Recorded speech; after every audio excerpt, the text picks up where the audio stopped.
First and foremost, on behalf of myself, Lorenzo, and Hyundai and the Marquette Group, we are hoping that everybody is safe and sound, and we're really looking forward to a great afternoon of spending the next hour talking about our industry and some topics of discussion for everybody. Most of all, I'm extremely proud of sharing the screen today with my buddy Lorenzo, who we've worked together for a very long time, over probably over 15 years. So with that said, I'm going to get into the presentation.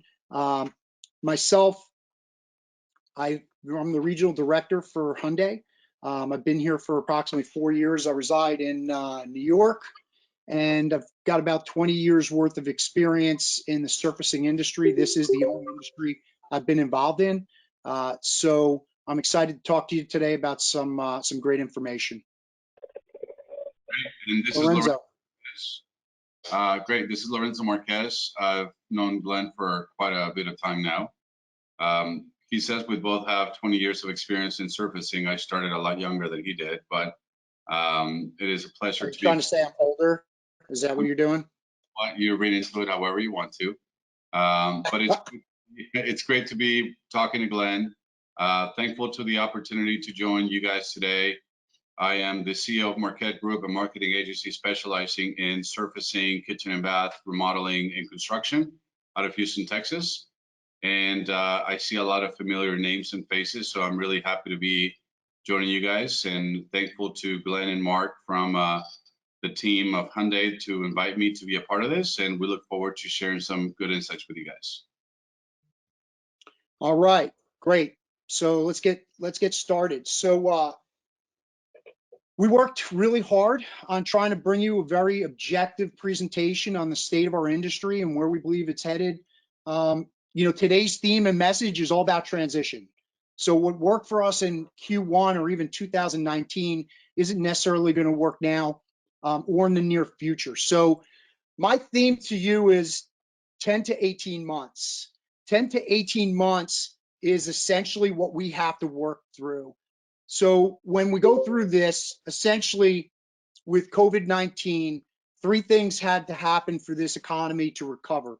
Number one, you know, the feds needed to take emergency action with ultra low interest rates. Number 2, the government needed to step in and give a cash infusion, which is our $200 billion healthcare bill, and then also our stimulus checks.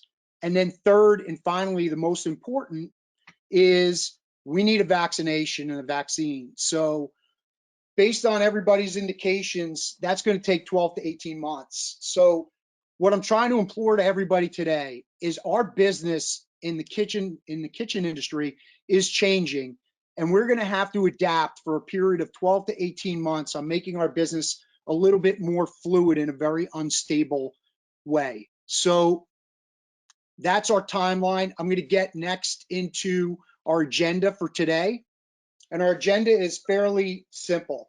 Section 1, we're going to talk a little bit about pre-COVID. Where were we before this happened? Section 2, we're going to talk about the FUD concept, which is essentially fear, uncertainty, and doubt. And then Section 3, we're going to drill down a little deeper and talk about behaviors and behavior patterns and how that affects purchases. Section 4 is where all the magic happens, talking about improvising, adapting, being nimble, and overcoming the current situation that we're in. And then finally, we're going to close with a little bit of supply chain management. So let's talk a little bit about pre-COVID-19 construction. So looking at our industry from an analytical sense, I generally look to certain sectors to determine our trajectory. As an executive in the surfacing industry, I look at all different factors. So this next slide is going to show you some of the industries that I and our company pay attention to. Luckily for all of us, the economy has been at record-setting levels for years. This slide, we're going to look at the major sectors that we pay attention to. First and foremost is commercial construction or multifamily. Multifamily was up 5% in units and 17% in dollars. And when you're looking at a small growth of 5%, remember that 5% is on millions of units nationwide. Second indicator that we look at is the new home construction market. Back in 2018, when it crashed, it negatively impacted our industry and our economy. And since 2018, it's made a very steady, progressive climb back to where it is right now, which is 16%, approximately 16% increase in starts. Third is a residential remodeling sector, and that's trending upwards of over $300 billion. And that's NARI remodelers, that's kitchen and bath dealers, and that is fabricators in general, essentially the whole remodeling sector. And finally, and most important, banks were lending. So all of those good vibes end there as COVID first swept into the world. Go to the next slide, which is coronavirus, right? So you're talking, I remember being at KBIS and my sales manager, Kim Cleveland, talking to me about this, this disease that was happening overseas, and we didn't know a lot about it. And I remember Kim and I were talking about it and trying to understand, what was the virus. And then, we all left KBIS and went back, and then everything started going steadily downhill. So March was the month that coronavirus changed America. We went from, nothing to everything in a period of, 2 weeks.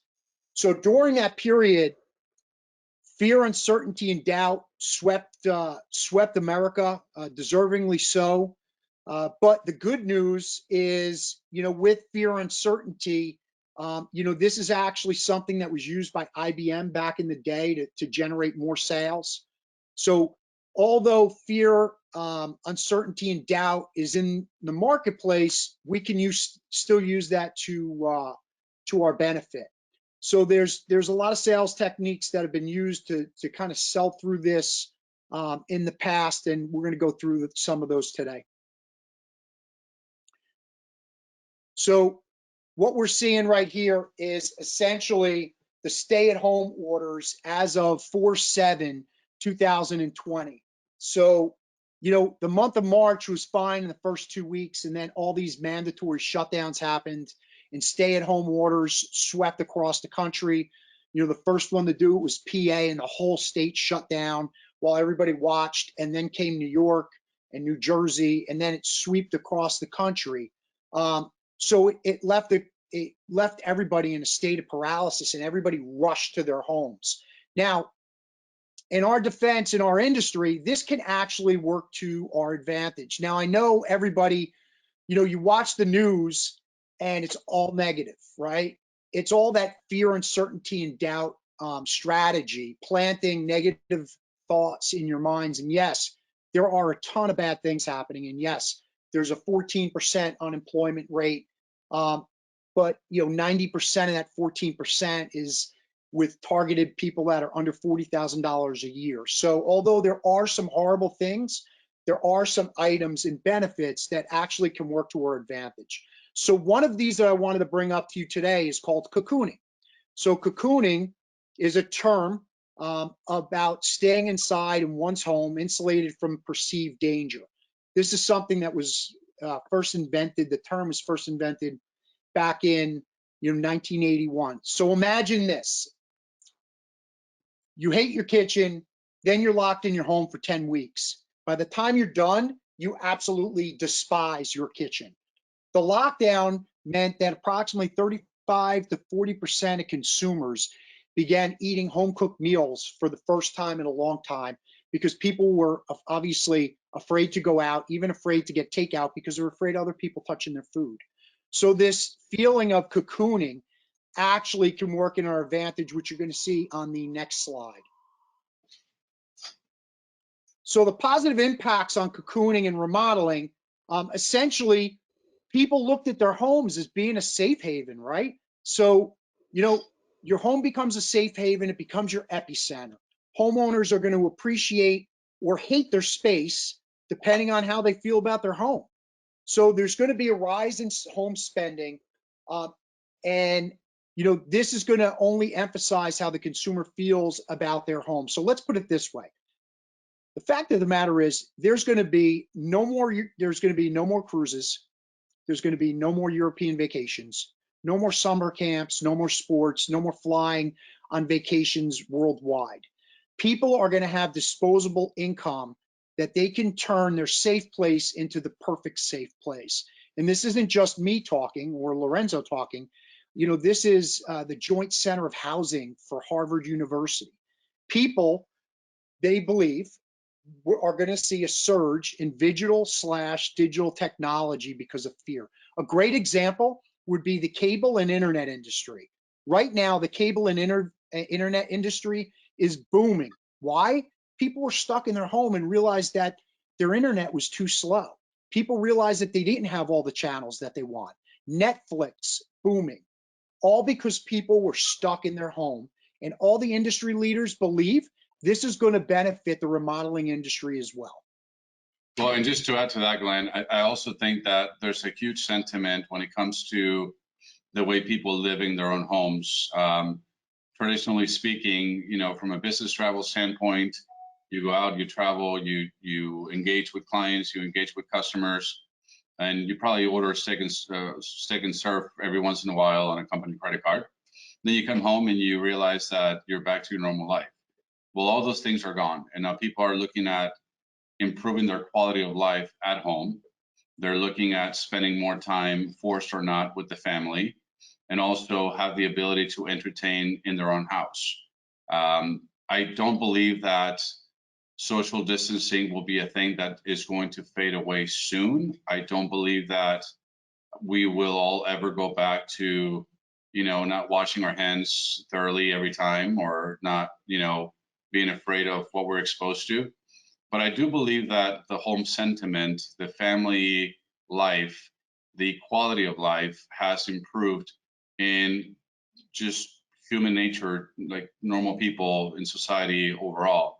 So there's a huge opportunity as it comes to channeling your messages and making sure that you're prioritizing what you're telling your audience when it comes to how your business can improve their quality of life.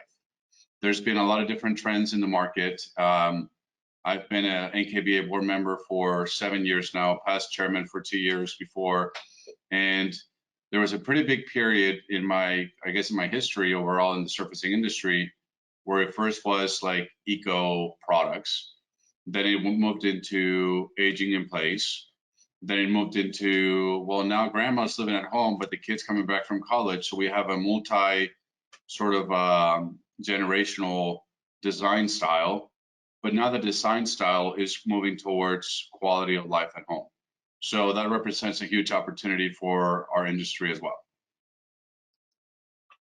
Excellent. So essentially what Lorenzo and I just stated in the previous slide was confirmed by the Joint Center of Housing Studies of Harvard University. They essentially believe that, you know, the time spent at home is going to result in future remodeling. The lower interest rates for, you know, finance products are going to be more affordable, and you know, you're going to see an increased bid request for products related to health and safety with regards to the health and hospitality market. So the keys here are people who hate their home are going to make changes. They're not going to be traveling. They're not going to be spending this money on anything else. They're going to pour this money into renovation. In addition, the lower interest rates, you know, are going to create a surge in equity loans to pay for this. So, you know, one thing to also think about is the unemployment rates are 14%, which means 86% of people, you know, are still actively working. So as we transition to the next slide.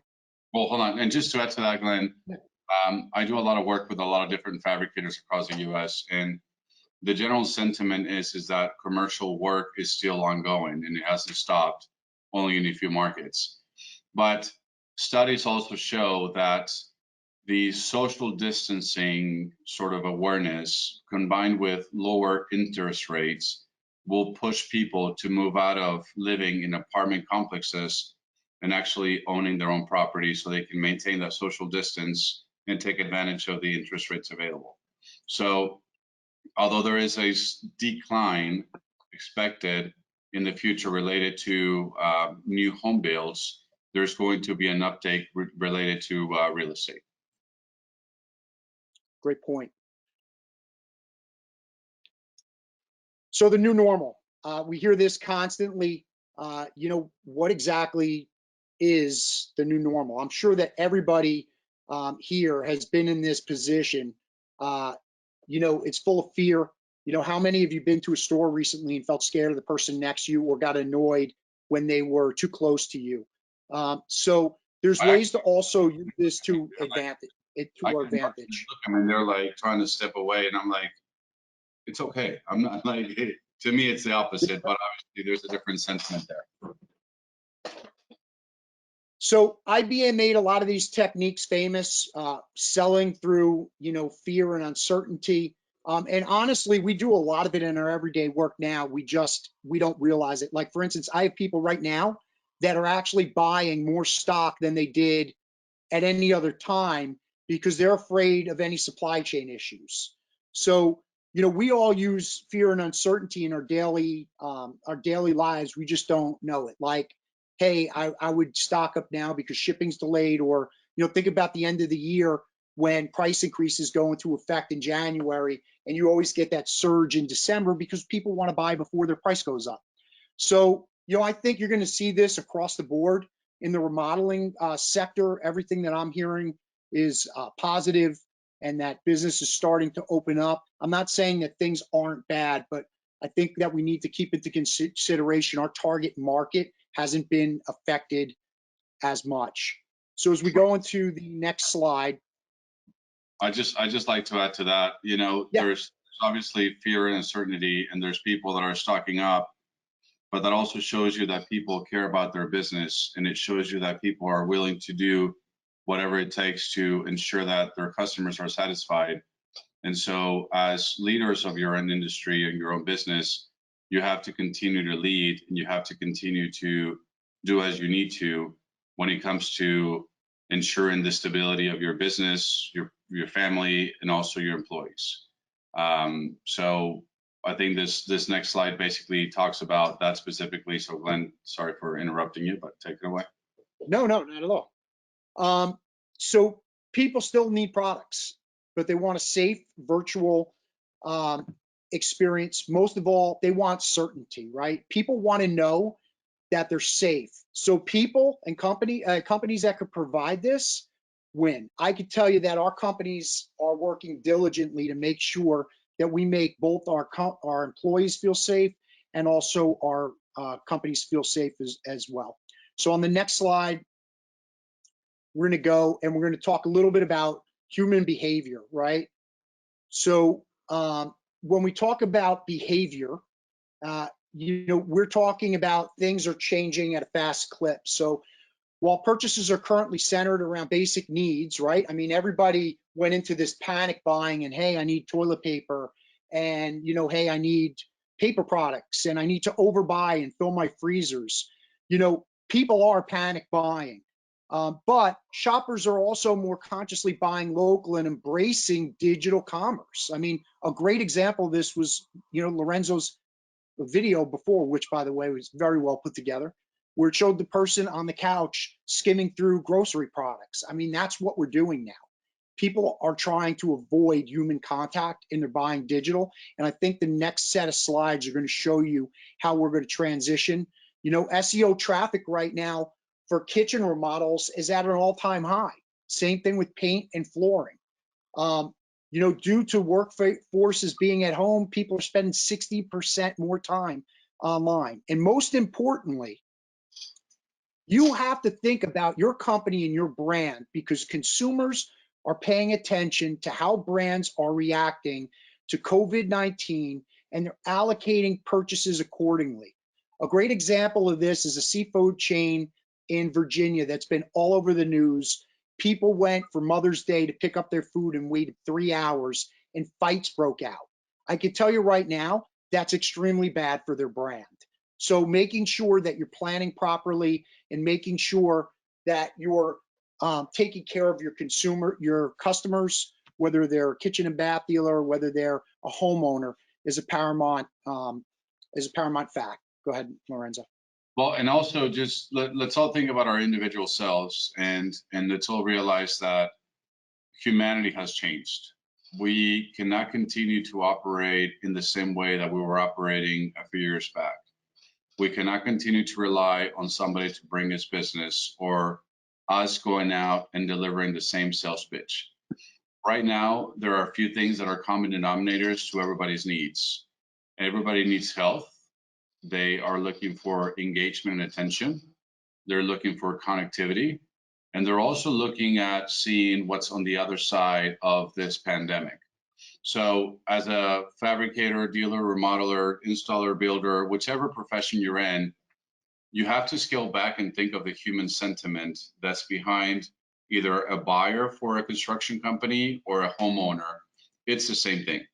They're looking for validation, they're looking for connectivity, and everybody's lives have changed. So we have to be able to adapt, and we have to be able to sort of take a step back and use the sort of time that we have available now to be able to make those changes.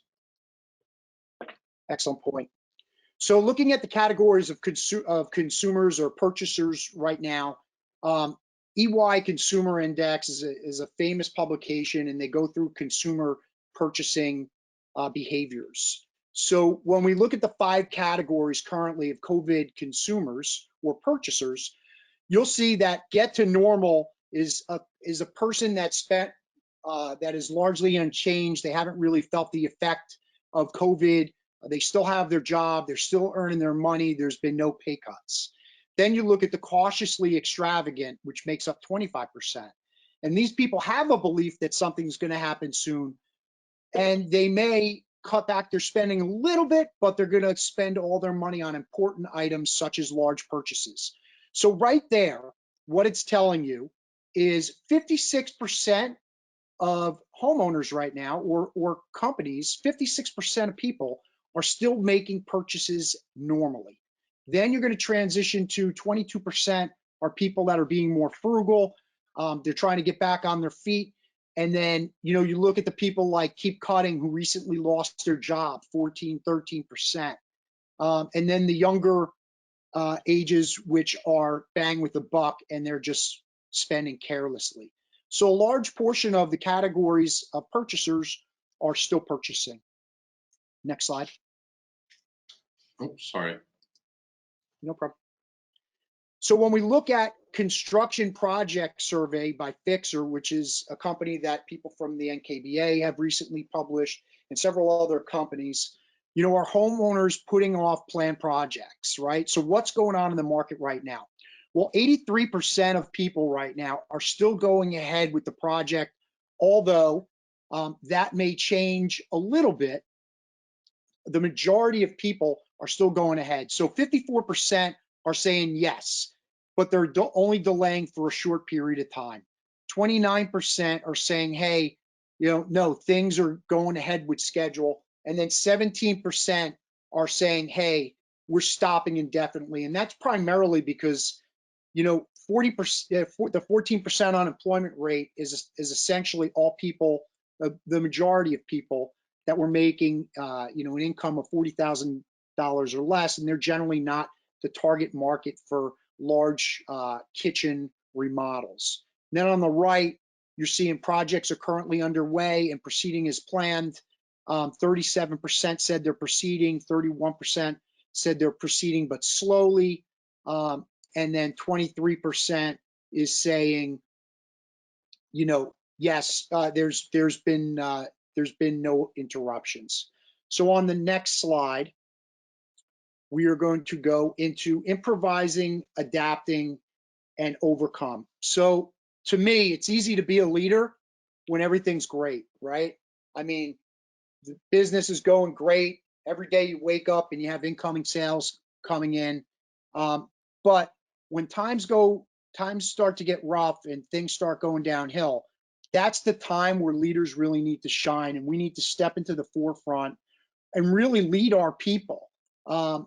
And now's the time as leaders of our companies to start looking towards the future and stop being so tactical about today's business and really start looking forward and being more strategic.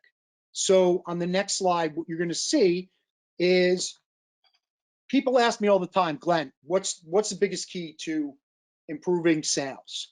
And I tell everybody all the time, it's all about relationships, right?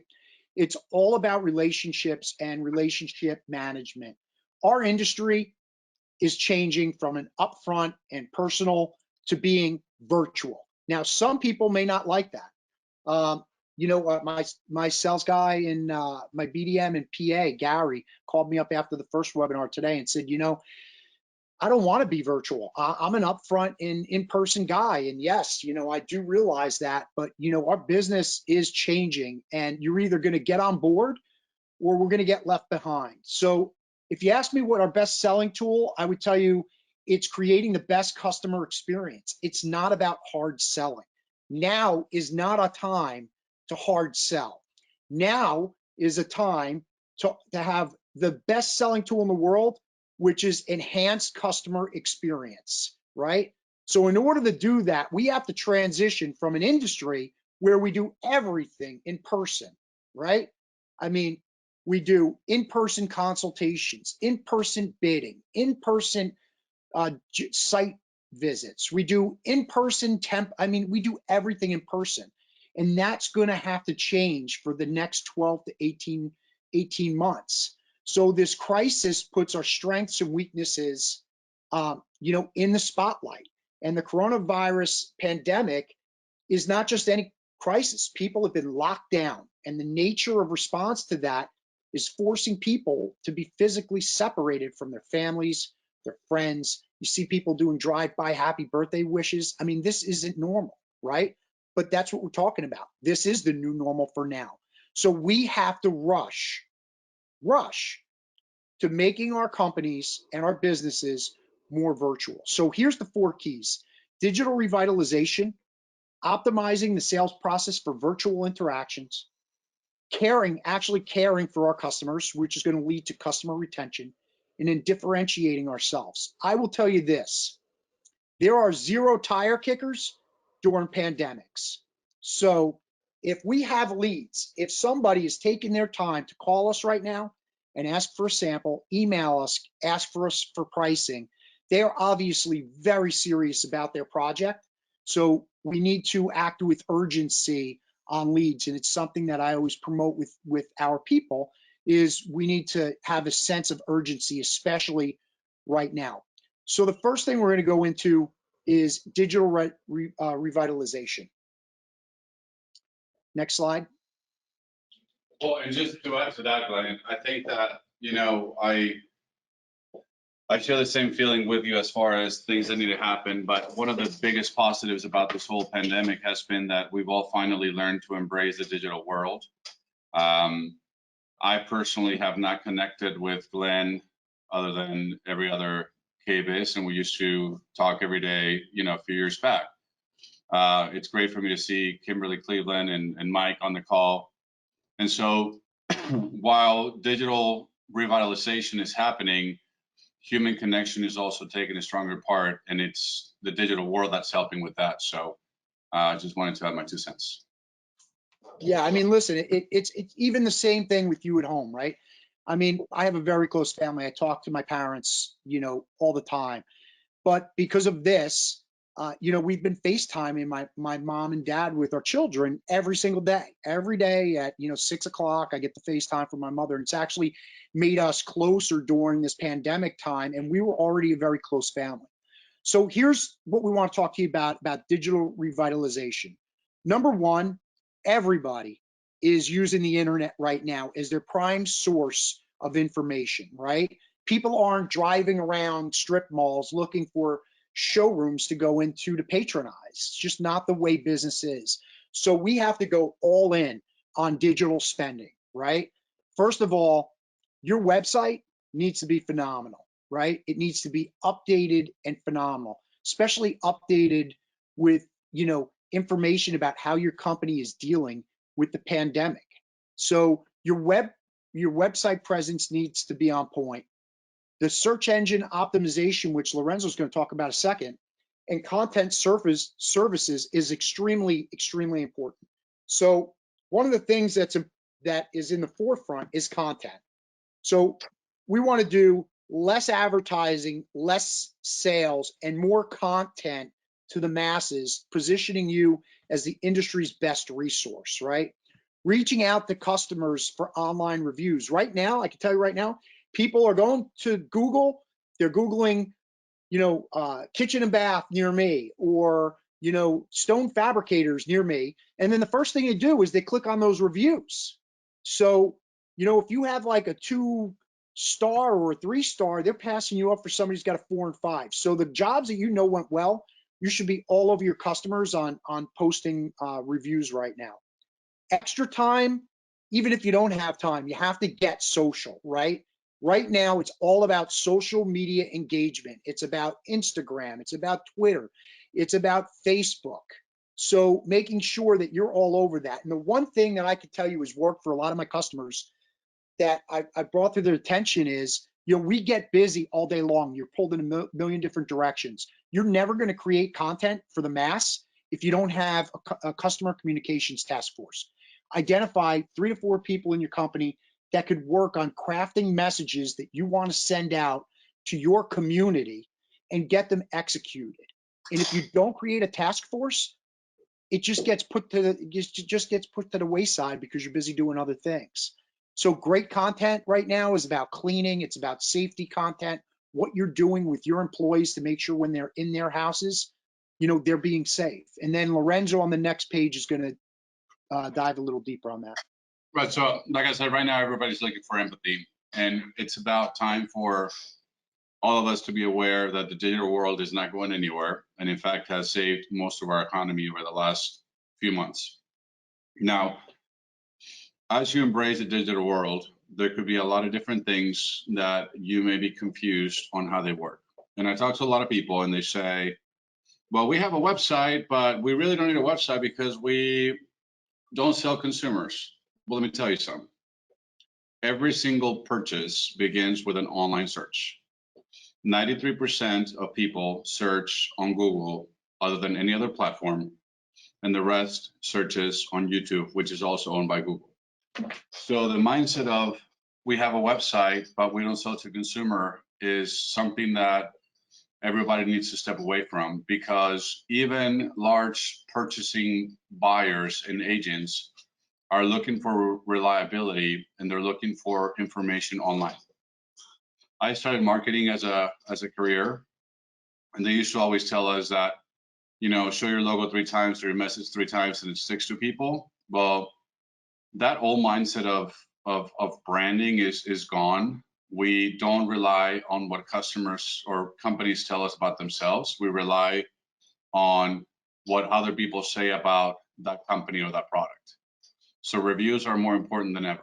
Now, some of the best practices that I would recommend as it comes to embracing the digital world is making sure that you're providing information with intent. That means that don't feature your BACA on your homepage because consumers or even trade professionals don't even know what that is. It's great that you have it. Good job on you for being able to pay for it. But people need to know how that BACA is going to expedite the design process or the delivery time or the design abilities. So always provide information with intent, leveraging your resources. The second thing is ensuring that you have an online experience which helps consumers and trade professionals to engage and to be connected with you, making sure that you have both a site that works perfectly on desktop and also a site that is mobile optimized. As I'm saying all this, my 6-year-old kid is calling me on FaceTime because now he's also embraced technology. So I apologize for the delay or the noise. Make sure that your website is mobile optimized because 50% of searches happen online, either through a tablet or also through a iPad, or through a phone. So you have to make sure that you develop a plan to provide your audience with content that has a local feature to it. If you are in New York City, promoting a brand and spending money on, say, calling it a brand without creating a local connection does not make sense. If you now all of a sudden become an expert in COVID and talk about healthy kitchens without ever having an experience or just trying to leverage that, it's not going to make any sense. But find a way to create local content based on your audience that's going to help you drive traffic to your website. Now, there's a lot of different things related to Google that essentially how SEO works. And how SEO works is that you have to be able to have good website infrastructure, because if you don't have good website infrastructure and you have broken links and you don't have a web map and you have a slow server, you're going to lose your audience. If your website takes longer than 3 seconds to load, and if your pages are broken within your links, you're going to lose an audience, and that audience is going to go somewhere else. So make sure that you have good website infrastructure. That also includes having good conversion points across the site. So if you look into your direct website performance, you'll be able to see what your bounce rate is. And having a bounce rate is not necessarily a bad thing, or having a low or high bounce rate is not necessarily a bad thing, but you have to make sure that you're getting your message across, and throughout your pages, throughout your website, give people the ability to connect with you. People do not want to have to find you. You need to be able to have them find you. And so it's important that you keep that in mind. One of the best things that I say is always to focus on Google My Business, which has now become sort of the new Yellow Pages. And I think that at this point, everybody should be familiar with that. Just in case you're not, I will go ahead and take this time to show you on screen what part that is. But if you're on Google and you search for countertops in Florida, you're going to get different things. You're going to get an ad, which is referred to as pay-per-click. You're going to also get Google My Business, which is your directory listing, which now serves as a yellow page directory. And then you're going to get those companies that have high SEO, have high domain authority based on that specific keyword. Now, a keyword is not one word. A keyword is a phrase. So you have to make sure that you're utilizing phrases or words that pertain to your business that can drive traffic to your location.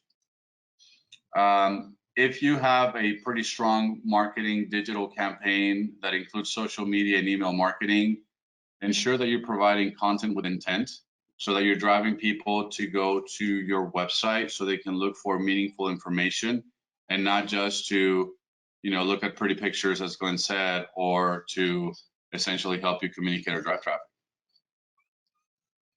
Back to you, Glenn. All right, great. So the next part that we're going to go over is optimizing the sales process for the virtual interaction.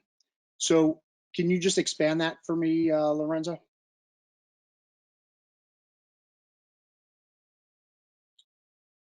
So our industry it's all up close and personal, right? I mean, everything that we do is in person, and most of that has to change, right? So when we talk about contactless sales process, we all have the ability now to do this, and some of my customers are already doing it now. So instead of doing in-person consultations right now, I mean, use Zoom. Call up your leads, call your customer, whomever that may be, whether it's a dealer, whether it's a homeowner, call them up and do a consultation online, right? It's what we do all day long now. Virtual meetings, we should be doing all virtual meetings along with the consultations, and eventually when things open up, we are going to do one-on-one meetings in person. They're just going to be within 6 feet and everybody's going to have PPE on. But for now, you can do this. One of the most interesting things that one of my customers is doing right now is virtual bidding. So they actually Zoom called with somebody, and the homeowner showed them their kitchen so they can actually see the configuration. And then the homeowner was able to actually measure the countertop and give them the dimensions, and they were actually able to use that as a proposal for the homeowner to understand, what their price was going to be. You have the ability now to also transition into video product selections. How easy is it to FaceTime or Zoom and show somebody a slab? I know I can't speak for most companies, but as a corporation, we are now creating videos for each one of our colors so that homeowners, kitchen and bath dealers, builders, whomever, can view our slabs not only in full res digital images, but also see it in a video panning from left to right.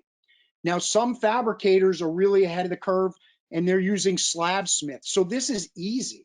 I mean, if you're a fabricator and you're using Slabsmith, you already have a digital image of every single slab in your inventory. So being able to transition the slab image to the sales part in the beginning is fairly simple. And then you're going to get your sign-offs on your veining and your seam placements through the same Slabsmith approval as well. It's also perfectly, it's very easy for you to get online signatures as well with all of today's PDF capabilities.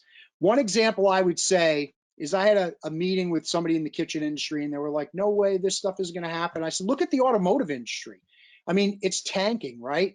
But only 2% of their sales were ever online at most. It's 10% of the overall industry right now. People are actually doing virtual tours of vehicles, doing all their financing online, purchasing vehicles, doing digital signatures, and the car showing up at their doorstep, right? White glove service. If the car industry can do it, the kitchen industry can. It's just a matter of understanding the paradigm shift in your head and moving towards that. Lorenzo, you have some thoughts on that?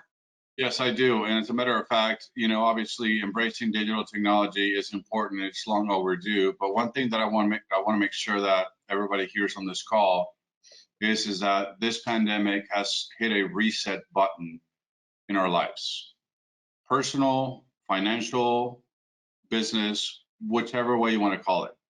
And so if you have contacts that you haven't reached out to in years, don't feel bad about doing that right now. If you have never done anything digitally on your company or your website or social media, don't feel bad about starting right now.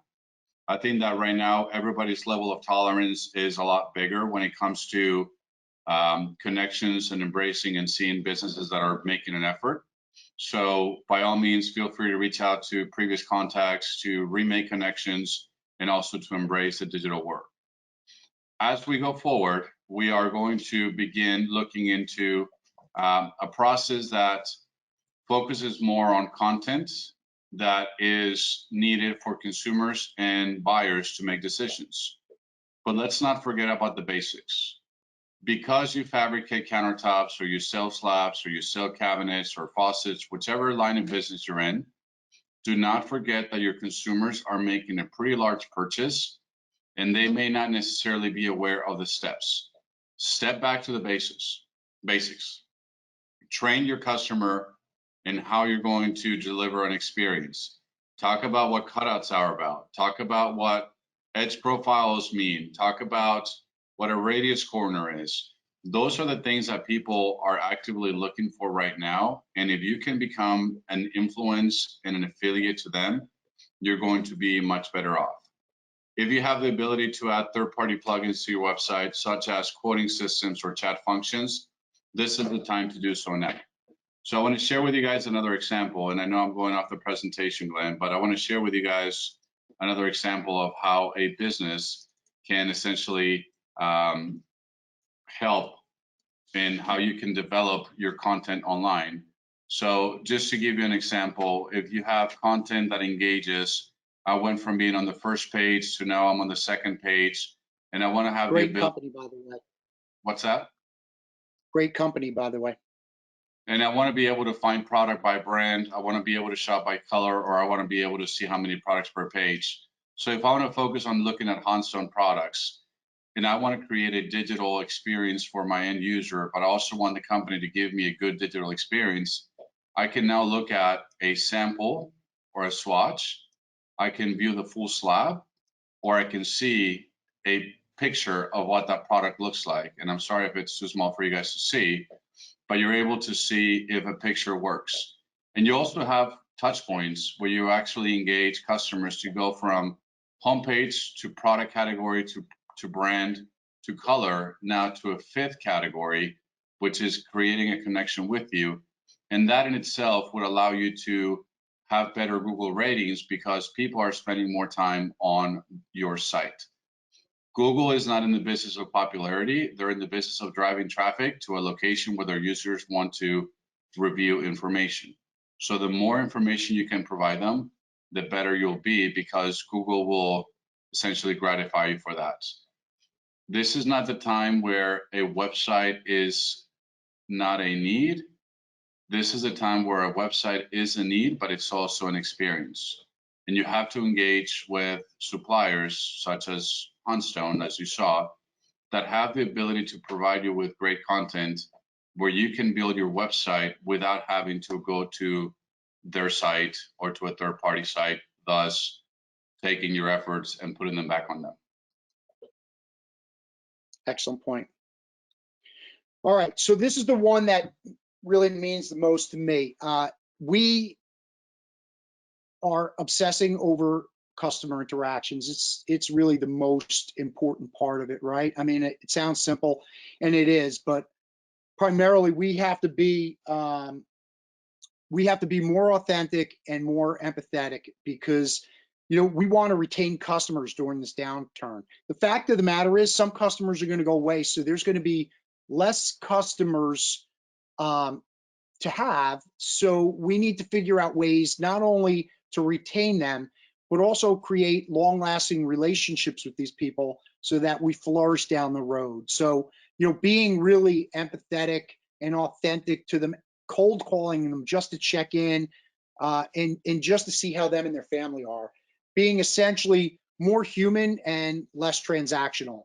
Another thing that I would say is, really promote how you're going to take care of people. Are all into social responsibility. So promoting your PPE usage with your company. Are you going to be the company that shows up with no masks and handkerchief on? Or are you going to be the company that comes with masks and gloves, which we'll get into a little bit more? And then on the AR side, obviously being a little bit more flexible with payments. I know it's hard because of cash flow, but people will remember this as you go. And then Lorenzo, I think you're going to expand on this a little bit. Yeah, so I think, like I said, this is a reset button. So we have to all focus on the customer experience and making sure that that customer experience is delivered across your entire operation, from your salespeople, designers, all the way down to your installers or your, tradespeople. So take time to develop your value proposition and build your team with information that they need. Some business owners are taking this opportunity to essentially make personal adjustments as needed, but it's important that those people that are still employed feel that they're part of your culture as well and that you're connected with them, because that's going to be the impression that your customers are going to walk away with. If they walk away with a good impression, they're going to provide you with a review, which in turn will become validation from a third party for future clients. One of the things that I think this pandemic has also taught us is that we all need to have a crisis management plan. Pre-drafted letters on how to respond to delayed installations because of a pandemic, hurricane, whatever happens. How do we respond to leads that are waiting for a quote? How do we keep people motivated to do business with us? So it's important that you figure out what your crisis management plan is, that you're vocal about it. I've done, I think, maybe 30 webinars over the last few months or few weeks. And the question is always asked, well, are we being annoying by sending out an email about COVID because everybody's doing it? And the answer is no. You'll get 21 to 25% open rate on your emails, but make sure that people at least know that you're taking effort into their business and into your relationship with them.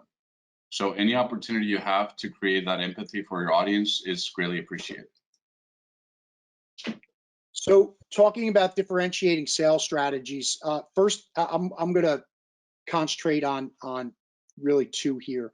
Self safety. Quick story. My lines got knocked down to my home, and I had to have two vendors at my house. One was Verizon, and one was ADT. So Verizon showed up, and the guy had a handkerchief over his face, a bandana over his face. Came up to my front door, rang my doorbell. I couldn't even open my door because it was so close to my house, and was just total disregard for, personal space. And, it was just a bad transaction. The other was ADT. ADT showed up. The guy texted me from my curb, letting me know that he was here and wanted to ask if he had permission to walk towards my house. He also showed me a pair of gloves through my front door window that he was going to put on. He explained that he was going to walk to my home, put on the gloves in front of me. He had an ADT branded mask, and he was going to punch on my keypad to check everything. He had Lysol wipes on one belt loop, and he instructed me he was going to wipe down my keypad. And then in the other belt loop, he had an aerosol spray can. And he told me he was going to spray my foyer, and then he was going to go outside and do the work that he needed to do. Obviously, out of those two, I came away extremely impressed with ADT and the precautions that they took to keep my family safe. And although it's something very tiny as properly positioning your company with PPE, that's what people are paying attention to. We are selling safety and we're selling certainty. Another thing that you want to do is, especially right now, is align with a financial provider, even if it costs more. I get feedback from my customers all the time. I don't want to offer financing because it costs me money. Well, think about how much it's costing you by not offering financing, because people are going to where they can finance large projects right now. Lorenzo?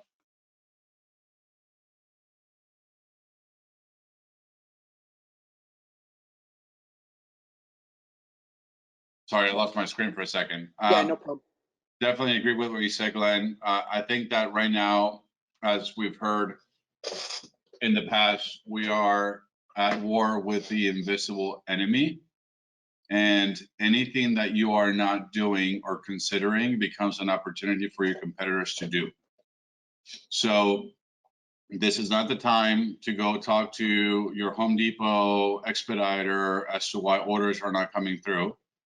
This is the time to build your business in new ways and develop a story about your company that is unique to each channel. So if you do consumers, trades, remodelers, whichever it is, make sure that you have that value proposition and that you're executing towards that channel with an individual message and an individual story. This is not a one size fits all. We are the greatest in PA. We are the greatest in whichever market. This is about making sure that you are thinking outside of the box, developing your online efforts, and engaging with your audience with empathy. So the supply chain, over the last several years, there's been trade wars between China and the United States. And those trade wars ultimately affected the construction industry significantly. Then the pandemic hit, and the largest trade partners of the United States for building products, are Italy, China, Turkey, India, and all these countries have shut down. And that sent a ripple effect for delayed and canceled shipments across the country and on all these projects. And that growing feel of deglobalization and self-independence on the United States is now trending upwards. So on this next slide, we're going to go through some of these items with regards to supply chains. So can you hit the next slide for me, Lorenzo?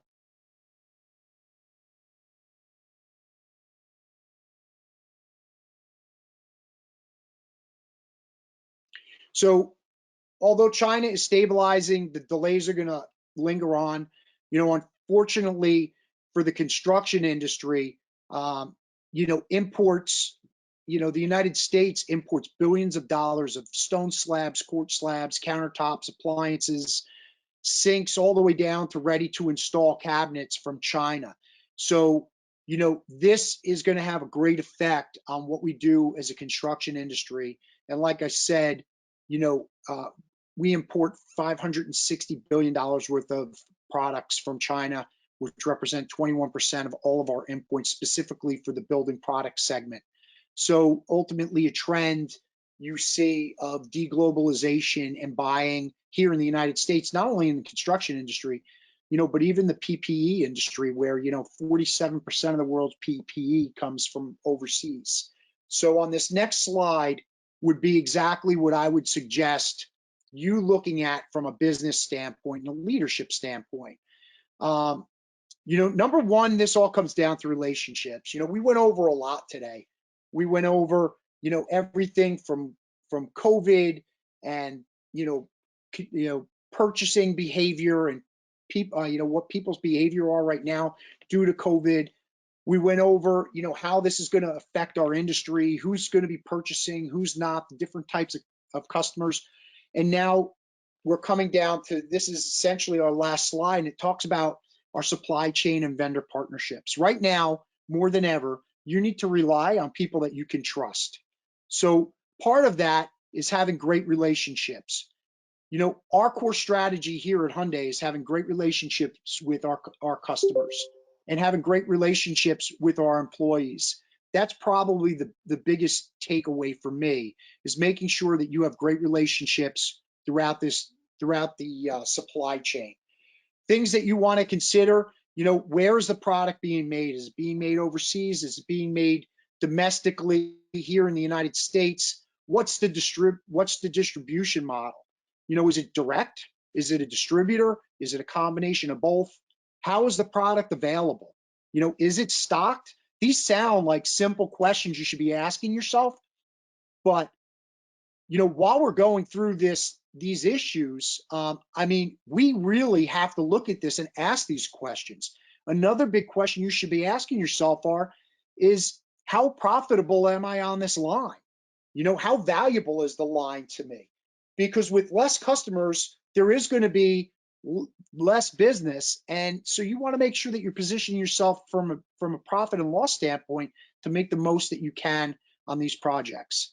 Another big component that I would strongly suggest making sure about is, design innovation, making sure that you're working with suppliers that are innovating.